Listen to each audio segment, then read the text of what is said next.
Não temos maior intimidade com o Velho Testamento? Entretanto, pedimos permissão para considerar que no livro de Gênesis, no capítulo 4, versículos 16 e 17, o capítulo 4 trata, por exemplo, da união de Adão e Eva para o nascimento dos seus 3 filhos, Caim, Abel e Sete. Sabemos por esse texto, o capítulo 4 do livro de Gênesis de Moisés, que Caim exterminou Abel.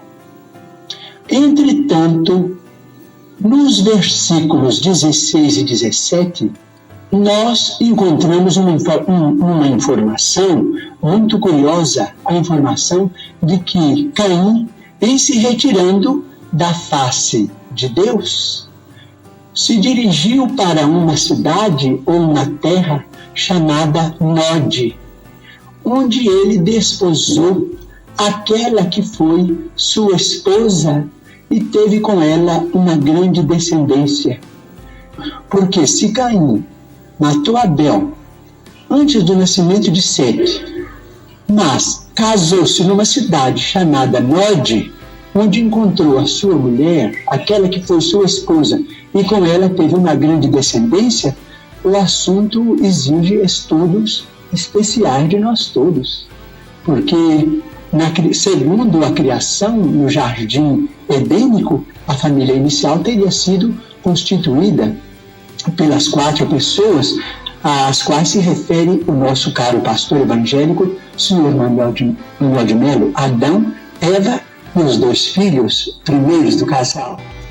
O homem que veio a esse mundo com uma missão, a de fazer o bem, trazer conforto espiritual e alento a mães e pais terrivelmente abalados pela perda de filhos e parentes. Aquele que seguiu à risca o exemplo de Jesus Cristo há 2000 anos atrás. Seu nome? Chico Xavier, que era para ser bilionário com um legado de 450 livros que venderam que nem água pelo Brasil e pelo mundo, ao que doou seus direitos autorais a instituições de caridades e obras filantrópicas, que ajudaram milhares de pessoas. Chico vivia uma vida simples e sem luxo, e trabalhava arduamente do amanhecer ao anoitecer, apesar de ter que lidar com diversas dificuldades físicas. E é desse homem admirável que narrarei a vida e sua impagável obra voltada ao bem do próximo e à caridade. Antes de tudo, aquele recado da Jennifer. Oi, sou Jennifer. Convido a vocês se inscreverem neste canal, peço seu like e compartilhem em suas redes sociais. E vamos ao vídeo.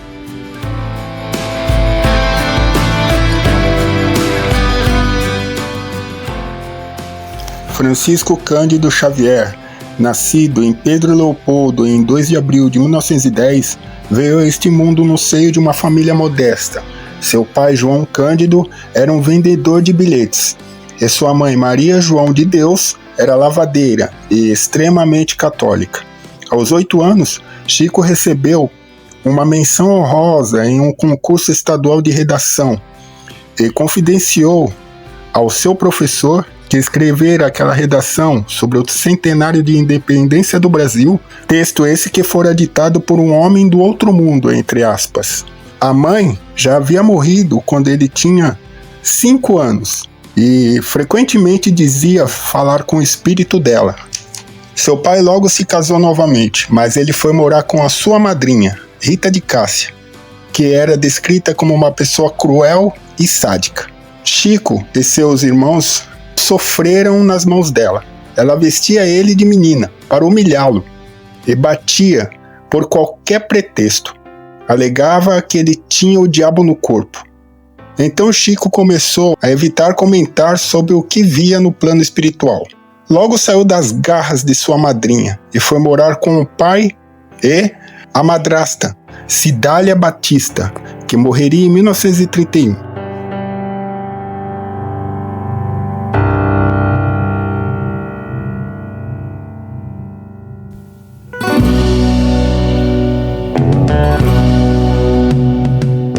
Nos anos 1930, Chico trabalhava como escrevente e datilógrafo e já exercia funções no Centro Espírita Luiz Gonzaga, atendendo a necessitados, com conselhos e psicografando.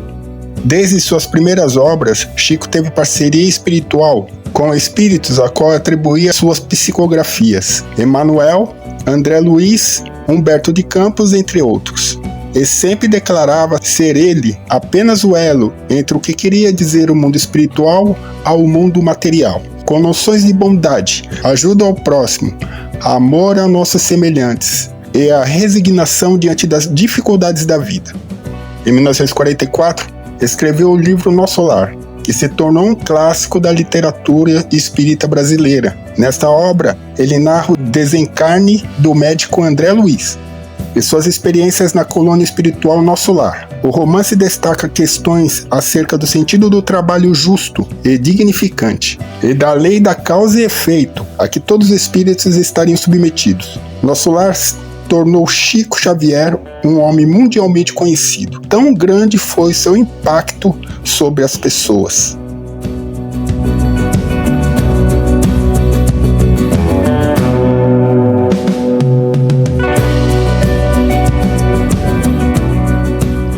Ao longo de toda a sua vida, Chico Xavier sofreu com limitações físicas. Desde jovem, teve que lidar com problemas nos pulmões, com gripes e a pneumonia, o que exigia fisioterapias respiratórias. Tinha angina também, e esses problemas cardíacos pioraram conforme os anos passavam. As crises de sinusite também eram frequentes, o que motivava o uso de perucas para proteção contra o vento. Nos olhos era notório seu problema com o glaucoma, e ele não enxergava totalmente de ambos os olhos. A claridade o incomodava, e por isso ele colocava a mão no rosto ao psicografar, gesto que ficou característico dele. Apesar dessas doenças, Chico trabalhava incansavelmente na psicografia e caridade. Recebeu tanto ajuda espiritual quanto da medicina aqui do plano físico, e exortava que ele também, como pecador, devia enfrentar as dores do corpo como um remédio amargo para a cura espiritual, e que todos devemos enfrentar esses malefícios com resignação e coragem, evitando reclamações e a revolta, que só pioram as coisas.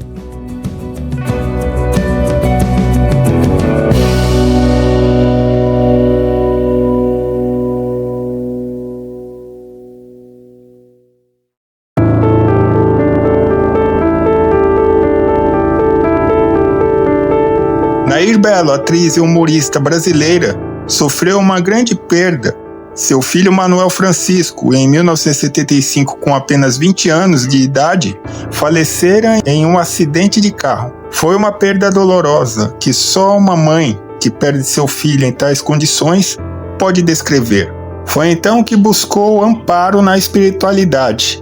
Ela disse: "Meu marido era espírita e lia todos os livros de Chico Xavier. Então, decidimos procurá-lo." Na quarta vez dessas visitas de Nair a Chico, ele começou a psicografar uma carta, algo que ela tanto esperava.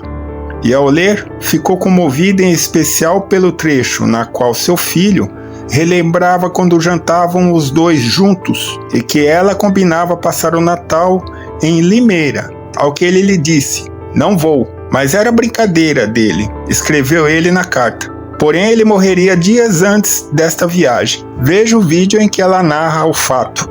Que nós estávamos jantando no começo de dezembro e nós passávamos o Natal em Limeira, que meu marido era de Limeira. E aí nós estávamos comendo que dia que nós íamos, essa coisa toda. Aí eu falei pro meu filho, Mané, falou, eu não vou. Aí eu falei, por que você não vai? A gente passa o Natal em Limeira todo ano, por que você não vai? Ele falou, eu não vou. E tivemos uma discussão.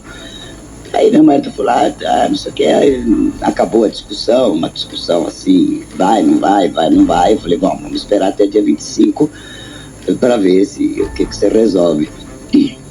E a carta conta esse trecho, dizendo que eu tinha falado com ele, né, de ir para Limeira, e ele disse que não ia. E aqui ele disse que era mentirinha, mas ele não foi, porque ele morreu dia 14.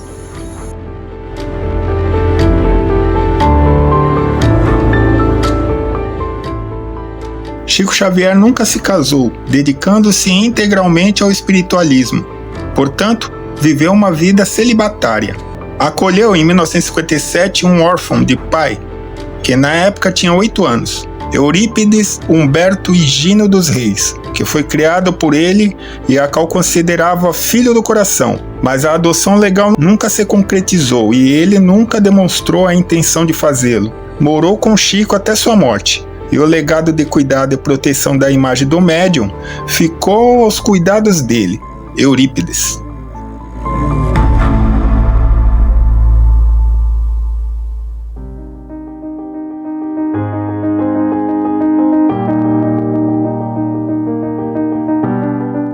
A vida e obra do maior médium do Brasil foi retratada em filmes e séries.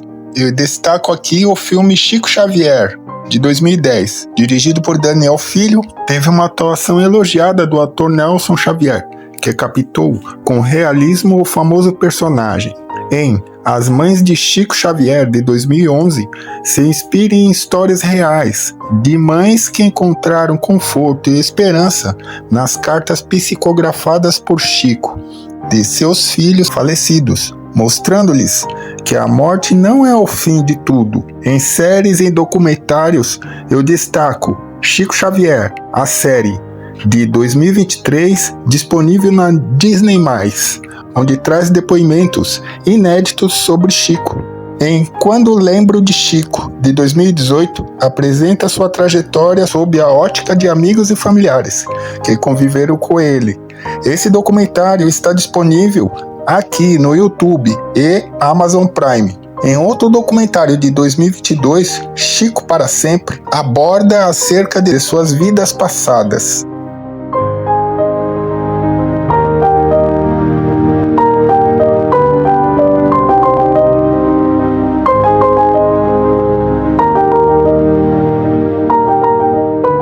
Em uma votação popular promovida pelo SBT em 2012, se perguntava quem seria a maior figura pública brasileira em toda a sua história, abrangendo todos os campos: político, esportivo, literário, das artes.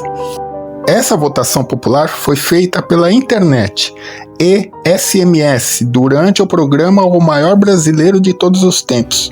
Os finalistas foram Chico Xavier, Princesa Isabel e Alberto Santos Dumont. E Chico venceu com 71,4% dos votos. Uma lavada. Essa vitória refletiu a conduta idônea que Chico teve por toda a sua vida. Ele que nunca guardou dinheiro para si de seus livros, doando para os necessitados, e proporcionou conforto a milhares de famílias com mensagens do mundo espiritual, sendo a ponte entre mundos. Dizia ele: seu telefone não chama de lá, nada posso fazer do lado de cá. A eleição de Chico, 10 anos após a sua partida, reforça a percepção popular de sua importância e o reconhecimento do trabalho humanitário e espiritual que realizara no Brasil.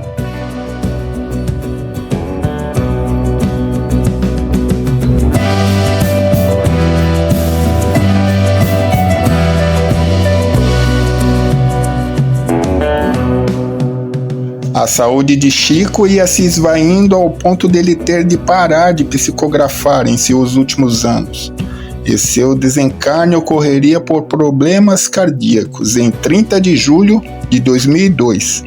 Segundo relatos de amigos e familiares, Xavier teria dito que não queria atrapalhar a felicidade do povo brasileiro com a notícia de sua morte, pedindo a Deus que o levasse em um momento de grande alegria nacional.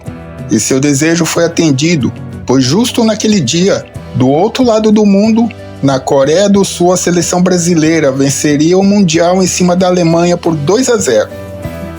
Era o pentacampeonato. O povo eufórico pela conquista mal notou a triste partida de Chico, em Uberaba, Minas Gerais, aos 92 anos de idade. Você pode até torcer o nariz para o espiritualismo, você não acredita. Mas tem que concordar que Chico Xavier foi uma pessoa que renunciou a si mesmo em prol do próximo com sua extensa obra de caridade e seus exemplos de fazer o bem pelo bem. E isso fala por si mesmo.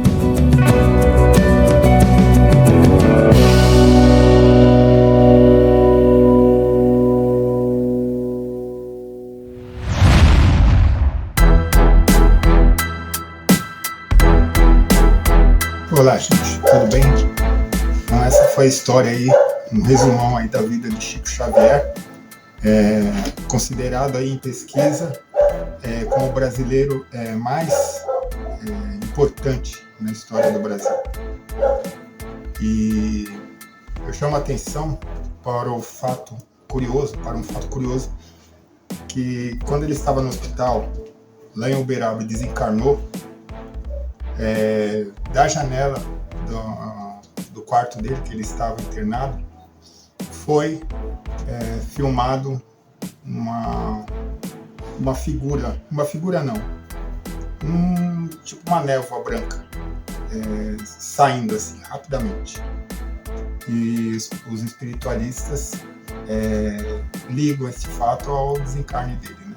Ele era um espírito de luz e eu não duvido. Eu creio no espiritualismo, creio na vida após a morte e, para quem não crê, pelo menos tem que dar um crédito pro Chico Xavier, por ele ter dedicado a vida toda dele inteira ao próximo, à caridade, né? À ajuda a tantas pessoas desesperadas pela perca de filhos, pela perca de parentes, tudo que eu falei aí no vídeo, né? E inclusive as cartas psicografadas, as informações nessas cartas, só as pessoas envolvidas sabiam, né? Não tinham como ele saber. Então, se ele fosse um farsante, como ele saberia dessas informações, né? Então é isso. Espero que vocês tenham gostado do vídeo e a história vive no passado, no presente, moldando o futuro. Valeu!